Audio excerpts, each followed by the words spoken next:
Ma sœur a créé un compte TikTok juste pour publier une vidéo d'eux en train de me mettre à la porte.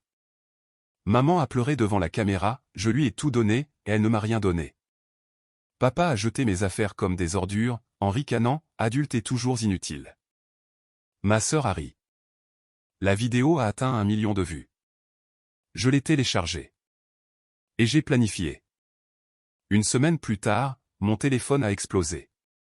Maman, s'il te plaît, ne fais pas ça. Papa, nous sommes désolés. Ma sœur, j'ai supprimé la vidéo. Reviens à la maison. Je m'appelle Manon Durand. J'ai 29 ans. Et la pire chose que ma sœur m'ait jamais faite n'est pas ce qu'elle m'a dit en face. C'est ce qu'elle a publié sur TikTok. Je l'ai trouvé par accident, en faisant défiler mon écran sur mon canapé après une longue journée dans le centre de Paris, lorsque son visage est apparu sur ma page, « Pour toi, avec la légende, nous l'avons enfin fait ».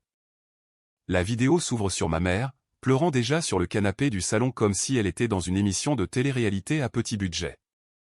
Le mascara coulant, un mouchoir à la main, elle regarde droit dans la caméra et dit « Je lui ai tout donné. Elle ne m'a rien donné. » Coupure. Maintenant, c'est mon père dans le garage, fourrant mes vêtements dans des sacs poubelles noirs et les lançant vers le trottoir.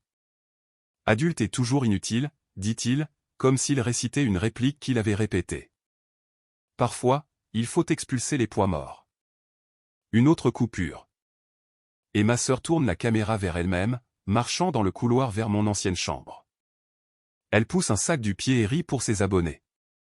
Un texte apparaît à l'écran, « Mettre notre fille adulte à la porte pour qu'elle grandisse enfin ». Des mots-clics défilent en bas, « Amour vache »,« Limite familiale »,« Fini les cadeaux ». Quelqu'un a ajouté de la musique dramatique, des coupes brutales et des légendes sur le choix de la paix. Au moment où la vidéo se termine, le nombre de vues a déjà dépassé le million.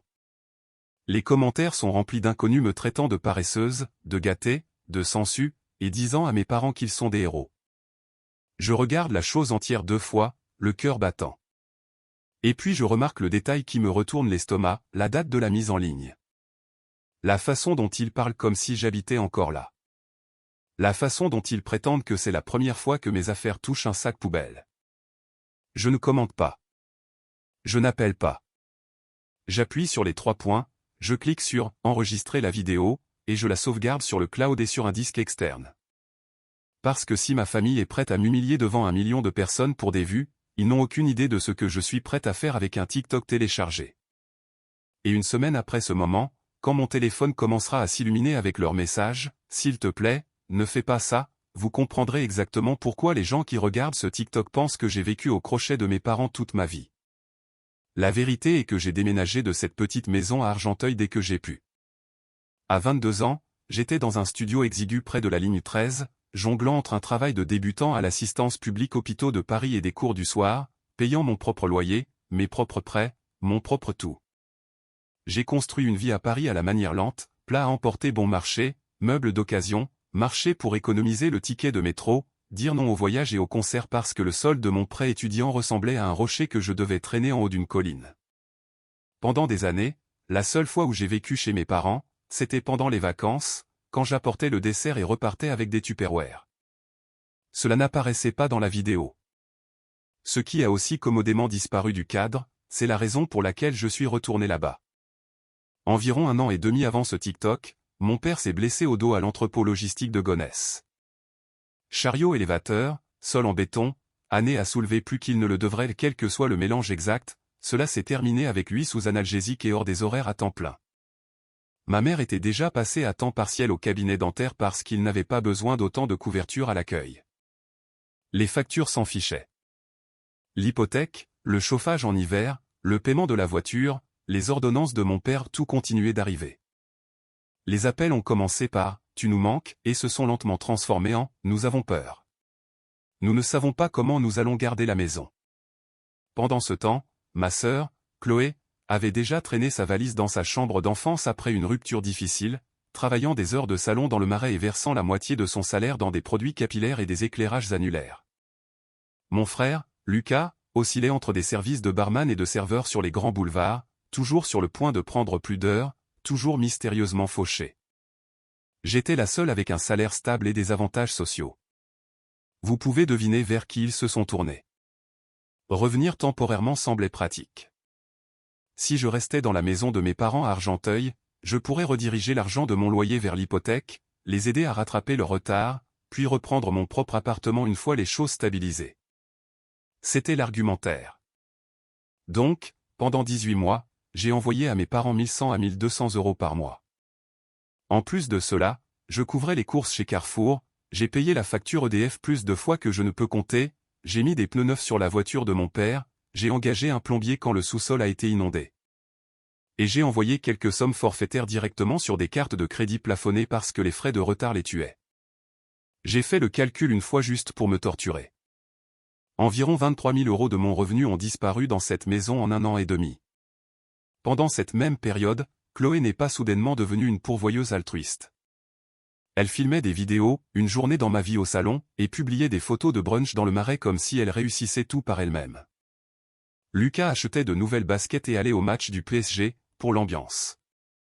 Quand j'ai finalement dit à mes parents que je retournais dans mon propre appartement à Belleville et que le train à 1100 € par mois s'arrêtait, on aurait cru que j'avais avoué un crime.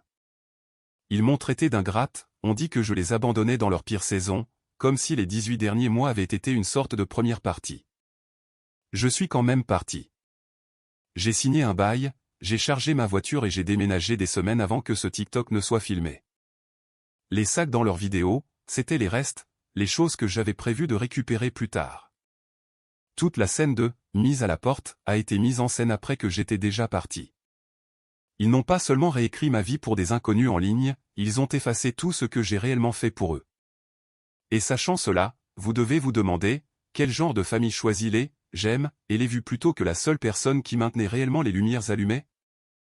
Quand cette vidéo a explosé, tout le monde s'attendait à ce que j'explose aussi. Ma mère m'imaginait probablement en train d'appeler en larmes, les suppliant de l'enlever. Chloé imaginait probablement une dispute hurlante qu'il pourrait transformer en un TikTok de suivi sur l'établissement de limites avec une famille toxique. Au lieu de cela, j'ai fait la seule chose qu'aucun d'eux n'avait vu venir, rien. Je n'ai pas envoyé de SMS dans la conversation de groupe. Je n'ai pas répondu à leurs appels. J'ai mis leur profil en sourdine et je suis allé travailler comme d'habitude. Mais j'ai regardé. J'ai regardé le nombre de vues dépasser le million. J'ai regardé des inconnus faire des collages avec la vidéo, louant mes parents d'être assez courageux pour mettre à la porte une profiteuse. J'ai regardé les gens spéculer que je devais être une toxicomane, ou malade mentale, ou refusant de travailler. Chaque supposition folle et laide qu'ils faisaient sur moi reposait sur une fondation que ma propre famille avait posée. Cela faisait plus mal que tout ce que ma mère a réellement dit devant la caméra. Alors, j'ai ouvert mon application bancaire. S'ils allaient prétendre que je ne leur avais jamais rien donné, je voulais voir exactement à quoi ressemblait, rien. J'ai remonté 18 mois en arrière et j'ai commencé à faire des captures d'écran, chaque virement étiqueté, loyer, ou, hypothèque, chaque paiement Lydia pour l'électricité. Chaque somme forfaitaire aléatoire à ma mère quand elle m'envoyait un SMS disant que la carte avait été refusée à l'épicerie. J'ai sorti les vieux reçus électroniques de Carrefour, les factures du plombier, du magasin de pneus, du technicien CVC, tous avec mon nom et l'adresse d'Argenteuil. J'ai déterré le bail de mon appartement de Belleville de la première fois où j'y ai vécu et le nouveau bail que je venais de signer, prouvant que j'étais indépendante bien avant qu'ils ne décident de devenir viraux. Ensuite, je suis retourné dans mes messages avec mes parents. Ils étaient là, noir sur blanc. Ma mère disant « Je déteste te demander encore, mais nous ne pouvons pas payer l'hypothèque sans toi. » Mon père promettant qu'il me rembourserait, quand ses heures remonteraient. Des SMS sur moi couvrant les paiements minimums pour que les frais de retard s'arrêtent. Rien de tout cela ne correspondait à l'histoire qu'il vendait en ligne. Quand j'ai envoyé quelques-unes de ces captures d'écran à ma tante Valérie avec « Et, je peux avoir ton avis sur quelque chose ?» Elle m'a appelé en moins de 5 minutes. Elle avait vu le TikTok parce que quelqu'un à son bureau pensait que c'était fou que ce soit sa nièce. Elle y avait cru jusqu'à ce que je lui explique les chiffres. L'écouter jurer dans sa barbe alors qu'elle réalisait combien j'avais réellement payé pour cette maison ressemblait à la première fois depuis des semaines qu'un adulte de cette famille me voyait clairement. « Manon » a-t-elle dit doucement, « ils ne t'ont pas seulement embarrassé. Ils ont menti. Tu sais que tu peux faire quelque chose à ce sujet, n'est-ce pas ?» L'idée de « faire quelque chose », qui n'était pas juste pleurer ou publier ma propre diatribe a déclenché un déclic dans mon cerveau.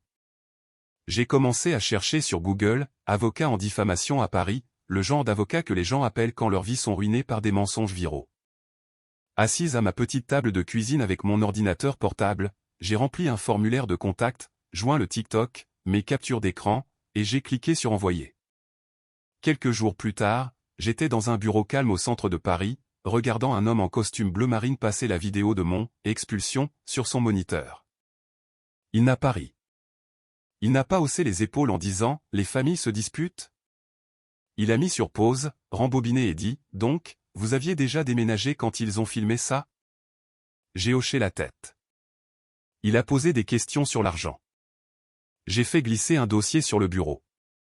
Au moment où il a fini de le parcourir, il s'est penché en arrière et a dit « ce n'est pas juste un drame familial désordonné. C'est un cas très clair de publication de fausses déclarations qui nuisent à votre réputation. En ligne ne signifie pas que ce n'est pas réel. » En sortant de cette réunion, je n'avais toujours pas envoyé un seul SMS de colère. Je n'avais pas commenté un seul mot sous leur TikTok. Ma famille pensait écrire mon histoire en public. Ils n'avaient aucune idée que je venais de la transformer en preuve. L'avocat ne m'a pas dit de pardonner et d'oublier. Il m'a dit de documenter et d'agir. Moins d'une semaine après cette première réunion, il a rédigé une lettre de mise en demeure qui exposait tout dans un langage juridique brutal, le TikTok était faux. Il nuisait à ma réputation. Et si mes parents et mes frères et sœurs ne le retiraient pas et ne publiaient pas une correction publique, nous poursuivrions pour diffamation. Il l'a envoyé par courrier recommandé à la maison d'Argenteuil, à Chloé, à Lucas. Puis il m'a posé une question que ma famille n'aurait jamais pensé à poser, qui d'autre a besoin de voir toute l'histoire? C'est ainsi que la deuxième vague a commencé.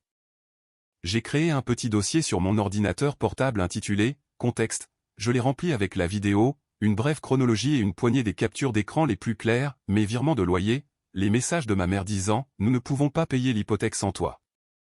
Avec sa bénédiction, j'ai envoyé ce dossier par courriel à 4 endroits, le salon de coiffure dans le Marais où Chloé se vantait d'être la reine du contenu, le centre de distribution de Gonesse où mon père conduisait un chariot élévateur jusqu'à ce que son dos lâche, le cabinet dentaire d'Argenteuil où ma mère travaillait à l'accueil, et le bar sportif sur les grands boulevards où Lucas servait des boissons et publiait des clips depuis l'arrière du bar.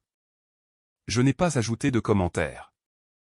J'ai juste écrit « Je crois que cette vidéo mettant en vedette votre employé et ma famille peut avoir une incidence sur votre entreprise. Voici le contexte complet. » Une semaine plus tard, mon téléphone a commencé à vibrer comme s'il essayait de ramper hors de la table. Au début, c'était des SMS de ma mère, l'un après l'autre, vert et anxieux, « S'il te plaît, ne fais pas ça. Les gens à l'église en parlent. Nous sommes une famille, Manon. On ne traîne pas les affaires de la famille à leur lieu de travail. » Puis mon père, nous avons reçu une sorte de lettre d'avocat. Nous sommes désolés, d'accord? Nous sommes allés trop loin. Appelle-moi et nous réglerons ça en famille. 5 secondes après ça, Chloé, j'ai supprimé la vidéo. Elle a disparu. Reviens juste à la maison et parlons avant que tu ne gâches tout. Puis, réponds à ton téléphone. Tu surréagis. Puis, mon patron m'a convoqué dans le bureau à cause de ton courriel. Es-tu heureuse? Les appels manqués s'empilaient si vite que ma barre de notification s'est transformée en un bloc solide. Messagerie vocale après messagerie vocale. Ma mère pleurant pour de vrai cette fois. La voix de mon père serrée par la panique au lieu de la fausse déception. Chloé oscillant entre s'excuser et m'accuser de donner à cela une proportion démesurée. Lucas craquant, tu ne pouvais pas juste nous parler? Tu devais déclencher l'option nucléaire? Plus tard, j'ai entendu ce que mon petit paquet, contexte, avait fait. Le directeur du salon a dit à Chloé que publier un drame familial scénarisé où elle humilie un parent ne correspondait pas à leur image professionnelle et a réduit ses heures, jusqu'à nouvel ordre. L'entrepôt de Gonesse a convoqué mon père et a demandé pourquoi, s'il était trop blessé pour travailler à temps plein, il avait l'air en forme en soulevant des sacs poubelles et en piétinant dans une vidéo virale. Le cabinet dentaire ne voulait être associé à rien de tout cela et a suggéré à ma mère de faire une pause de l'accueil pendant que les choses se calment. Le gérant de Lucas au bar l'a pris à part et a dit « Nous ne voulons pas de ce genre d'attention liée au bar, mec. Règle tes problèmes. » À travers tout cela, j'ai continué à faire exactement ce qu'il ne pouvait pas supporter, rien. Je n'ai pas décroché. Je n'ai pas riposté. Chaque désespéré, s'il te plaît, ne fais pas ça, qui illuminait mon écran était juste la preuve que pour la première fois, je n'étais pas celle qui était terrifiée à l'idée de perdre un toit au-dessus de sa tête. Et alors que leur panique augmentait, quelque chose d'autre a commencé à se produire. Les gens en dehors de cette maison, les gens avec le même nom de famille que moi, ont commencé à voir la vérité et à choisir leur camp. Ma tante Valérie a été la première à dire tout haut ce que tout le monde chuchotait. Elle m'a appelé après l'église ce dimanche-là, sa voix basse mais stable. Elle avait déjà entendu la version de ma mère sur moi, essayant de détruire la famille et mettant tout le monde dans le pétrin au travail. Mais Valérie n'est pas stupide. Sylvie a dit que tu avais envoyé des trucs à leur boulot, a-t-elle commencé. Alors je lui ai demandé pourquoi il y avait une vidéo de ma nièce mise à la porte avec des sacs poubelles comme un chien errant. Je lui ai tout raconté, non seulement l'argent, mais la chronologie, le fait que j'avais déménagé des semaines avant qu'ils ne filment, comment ils avaient construit ce TikTok sur un mensonge. Je pouvais l'entendre expirer lentement à l'autre bout du fil. Ils ont omis tout cela, a-t-elle dit. C'est drôle ce que les gens oublient quand ils sont la vedette de l'histoire. En quelques jours, les messages de groupes familiaux qui ne m'incluent jamais étaient apparemment en feu. Ma mère disait aux proches que j'avais engagé des poursuites et que je m'étais retourné contre mon propre sang. Valérie a commencé à envoyer des captures d'écran de mes virements et messages dans un fil de discussion séparé avec des cousins qui avaient regardé la vidéo et y avaient cru. Quelques-uns d'entre eux m'ont contacté d'eux-mêmes, penauds, disant des choses comme « je ne savais pas ». Je suis désolé d'avoir commenté. Pour la première fois, le récit n'était pas complètement sous le contrôle de mes parents. C'est alors que mon père a suggéré que nous nous asseyions tous, comme des adultes, pour parler. Il a choisi un restaurant de chaîne près de l'autoroute, le genre d'endroit avec des menus plastifiés et des bouteilles de sirop collante. Je suis arrivé et ils étaient déjà dans une banquette, ma mère avec les yeux gonflés, mon père serrant la mâchoire, Chloé les bras croisés, Lucas fixant son téléphone comme s'il voulait s'y enfoncer. Mon père a ouvert avec « Nous sommes ici parce que nous sommes une famille, pas à cause d'un avocat ». Ma mère a enchaîné sur le fait qu'elle était humiliée, que ses amis à l'église avaient vu la vidéo et ensuite entendu parler de la lettre, qu'elle n'avait jamais voulu me blesser, qu'elle s'était juste laissée emporter en racontant notre vérité. Chloé a qualifié le TikTok de « mécanisme d'adaptation », a dit que c'était « réel et brut » et que « les gens s'y étaient connectés ». Aucun d'entre eux n'a utilisé le mot « mensonge ». Quand j'ai évoqué l'argent, les 18 mois de virement, les reçus, mon père a agité la main comme s'il chassait une mouche. « Nous savons que tu as aidé. Nous ne disons pas le contraire, a-t-il dit. Mais tu n'étais pas obligé de t'en prendre à nos emplois. C'était franchir une ligne. Je l'ai regardé et j'ai dit, vous vous en êtes pris à ma réputation auprès d'un million d'inconnus. La table est devenue silencieuse pendant une seconde. Puis vint leur version d'une solution, ils retiraient tous les extraits restants, publieraient un message vague du type « Les familles traversent des moments difficiles, nous travaillons sur les nôtres, et j'abandonnerai les poursuites judiciaires et arrêterai de les traîner là-dedans ».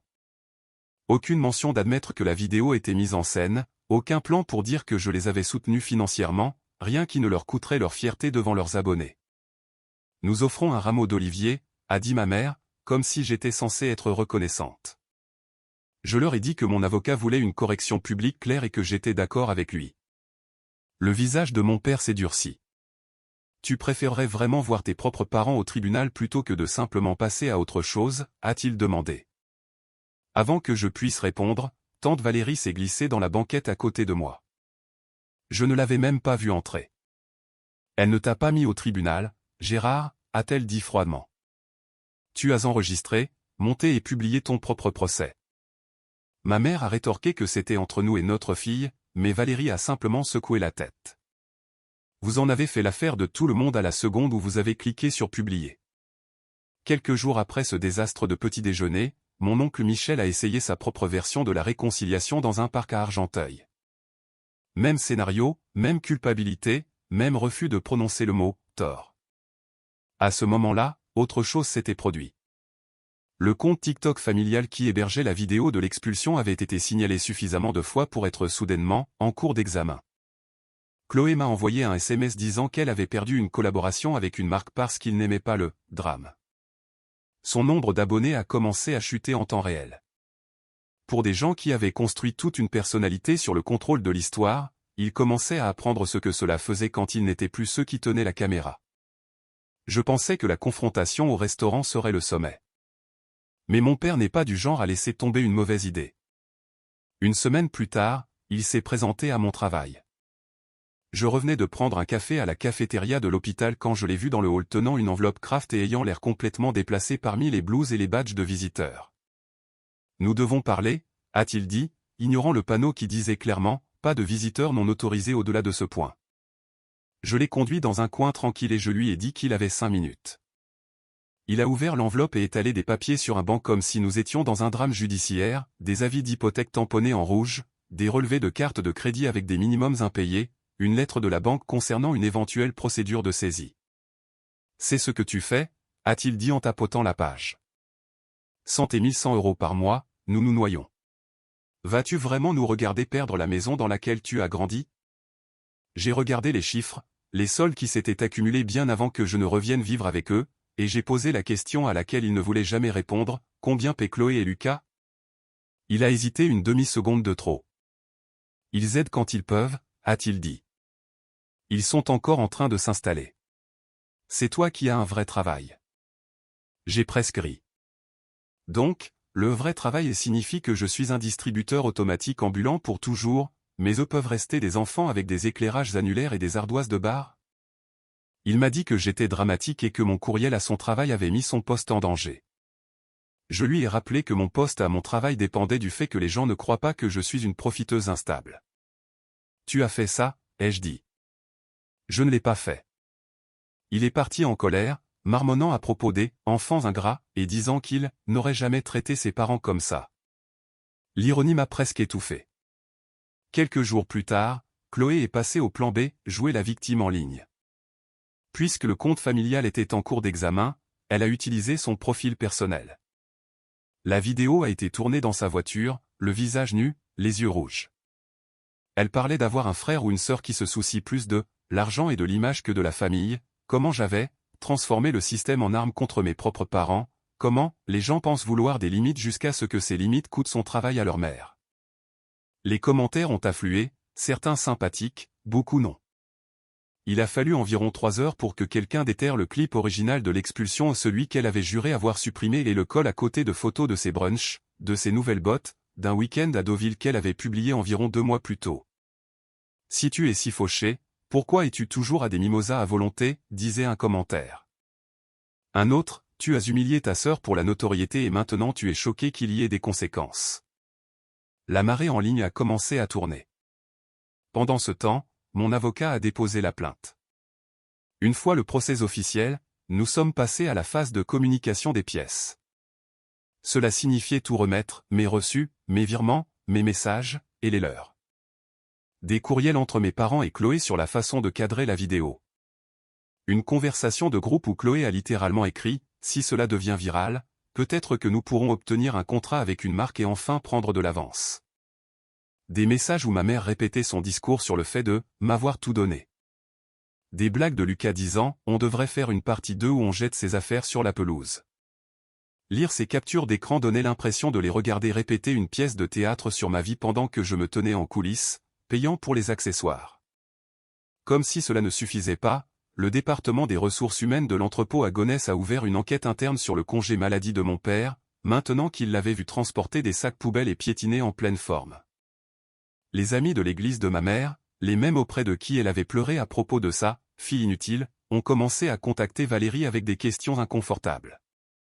Quand Valérie a calmement exposé la vérité, certains d'entre eux ont discrètement cessé d'inviter ma mère à des événements. Lucas, qui s'était caché derrière des blagues et des haussements d'épaule tout ce temps, a soudainement supprimé complètement ses réseaux sociaux après qu'un habitué du bar a demandé « Alors, ta sœur a-t-elle vraiment été mise à la porte, ou était-ce pour TikTok ?» Pour la première fois, le public préféré de ma famille, les autres n'applaudissaient pas.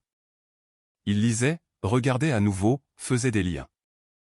Et autant cela me tordait l'estomac de voir à quel point tout était devenu désordonné, autant une autre partie de moi, la partie qui avait regardé cette vidéo d'expulsion seule dans mon appartement avec le cœur dans la gorge, ne pouvait s'empêcher de penser, c'est ce qui arrive quand vous construisez toute votre histoire sur des mensonges et que vous espérez que personne ne vérifiera jamais les reçus. Au moment où nos avocats ont cessé d'échanger des documents, il ne restait plus grand-chose à feindre pour qui que ce soit. Les messages de la conversation de groupe étaient imprimés. Mes virements étaient surlignés. Le TikTok se trouvait dans un dossier étiqueté « pièce à conviction A ». Mon avocat a appelé un après-midi et a dit qu'il voulait trouver un accord. Leur offre était simple sur papier, ils retireraient toutes les copies restantes de la vidéo, publieraient une clarification douce sur Facebook et me paieraient 14 000 € au fil du temps si j'abandonnais l'affaire et acceptais de ne pas en parler. J'ai emporté le brouillon chez moi, lu les mots, malentendu, et conflit familial, et j'ai senti quelque chose se tordre. Il n'y avait rien là-dedans à propos d'une expulsion mise en scène après que j'avais déjà déménagé. Rien sur l'argent que j'avais versé dans leur maison. Rien qui ne s'approchait même de « nous avons menti ». Cela ressemblait à de mauvaises relations publiques, pas à des excuses. Quand mon avocat a demandé ce que je voulais, je me suis surprise moi-même.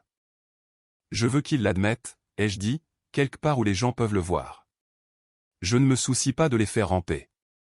Je me soucie de ne pas laisser leur version être la seule qui existe. Nous sommes allés en médiation dans une salle de conférence qui sentait le café et la nervosité. Mes parents étaient assis d'un côté avec Chloé et Lucas, leur avocat faisant la majeure partie de la conversation. Ils s'appuyaient sur des phrases comme « jugement regrettable » et « blessure de tous les côtés ». Quand ce fut mon tour, je suis resté simple. Je leur ai dit que je n'étais pas là parce que mes sentiments étaient blessés. J'étais là parce qu'ils avaient raconté à 1 million d'inconnus une histoire qui effaçait tout ce que j'avais réellement fait. Ils avaient fait de moi la méchante parce que c'était plus facile que d'admettre qu'ils se noyaient bien avant que j'arrête de payer leurs factures. Ma mère a pleuré. Mon père a grommelé à propos du fait de rendre publiques les affaires de famille. Chloé fixait la table comme si elle pouvait y brûler un trou. Nous ne sommes pas sortis avec un accord ce jour-là. Dans les semaines qui ont suivi, la vie a fait ce que la vie fait toujours quand on vit en sursis. L'entrepôt de Gonesse a terminé son enquête et a licencié mon père. Le cabinet dentaire a donné les heures de ma mère à quelqu'un d'autre. La société hypothécaire est passée des avertissements à la saisie. Le compte TikTok familial n'est jamais revenu de son statut, en cours d'examen. Les messages privés de Chloé sont passés de « tu es tellement vrai pour ça » à « tu as humilié ta sœur pour la notoriété ». Les marques ont cessé de répondre à ses courriels. Lucas a complètement supprimé ses réseaux sociaux après que trop de gens l'ont reconnu au bar.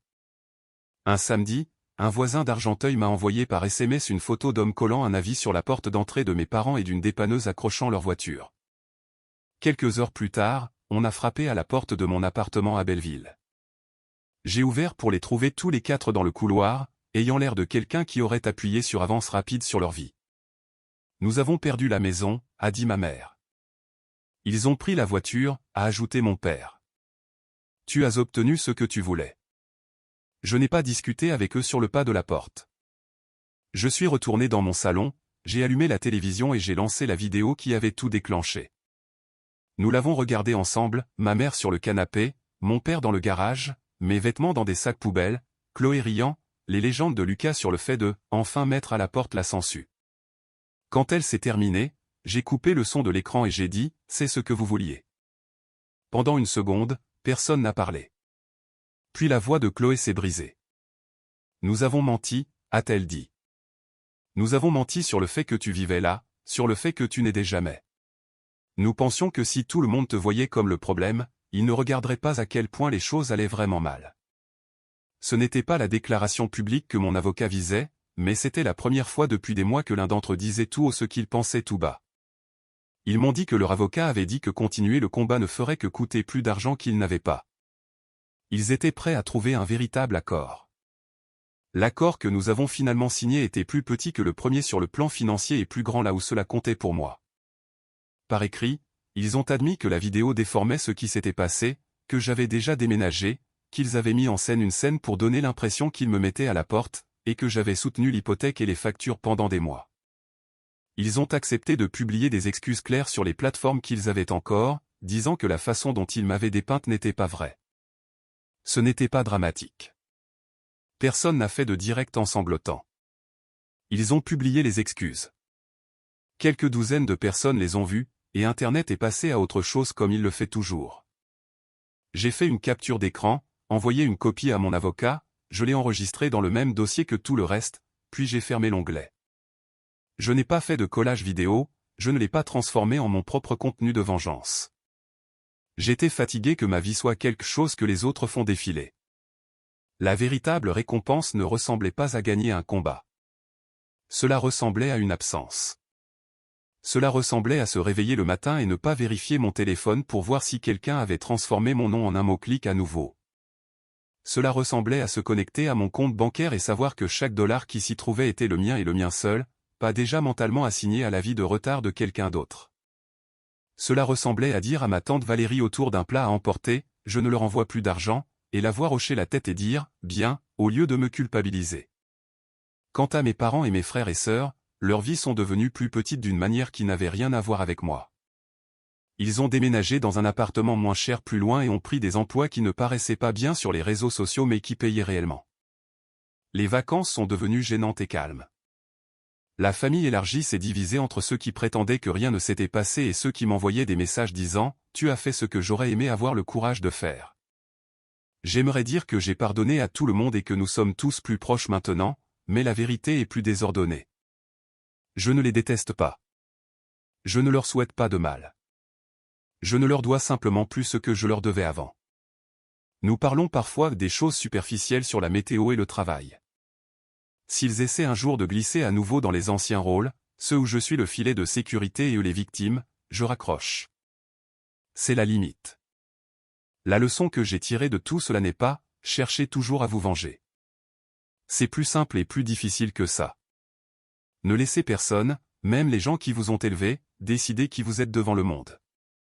Ne laissez pas la famille être une excuse pour l'abus ou pour transformer votre vie en un scénario qu'ils peuvent monétiser. Internet oublie les vidéos plus vite qu'il n'oublie les habitudes. Mes parents se sont habitués à mentir sur moi pour sauver la face. Ma sœur s'est habituée à transformer chaque problème en contenu. J'ai dû m'habituer à faire quelque chose de différent, dire la vérité, même quand cela empirait les choses avant de les améliorer, et m'éloigner quand les gens qui prétendaient m'aimer ont clairement montré qu'ils aimaient plus la performance. Si vous avez déjà regardé quelqu'un que vous aimez cliquer sur « Publier » sur une version de vous qui n'existe pas, voici ce que j'ai appris à la dure, vous avez le droit de vous protéger. Vous avez le droit de dire non. Vous avez le droit de laisser leurs conséquences leur appartenir, même s'ils partagent votre nom de famille. L'équipe de Revenge Jargon se consacre à l'élaboration de scénarios émotionnels significatifs qui restent purement fictifs. Ces histoires sont créées uniquement pour partager des leçons de vie et une éducation positive, offrant des connaissances et des réflexions précieuses aux téléspectateurs de manière sûre et responsable. Ce script souligne l'importance de fixer des limites saines, d'assumer la responsabilité de ses actions et de comprendre comment les médias sociaux peuvent avoir un impact sur des vies réelles. À travers les erreurs et les conséquences des personnages, les téléspectateurs acquièrent des connaissances précieuses sur l'honnêteté, le respect et la protection de leur bien-être mental. Cela encourage les gens à réfléchir attentivement avant de juger les autres en ligne et à choisir l'empathie et l'intégrité au lieu de courir après le drame.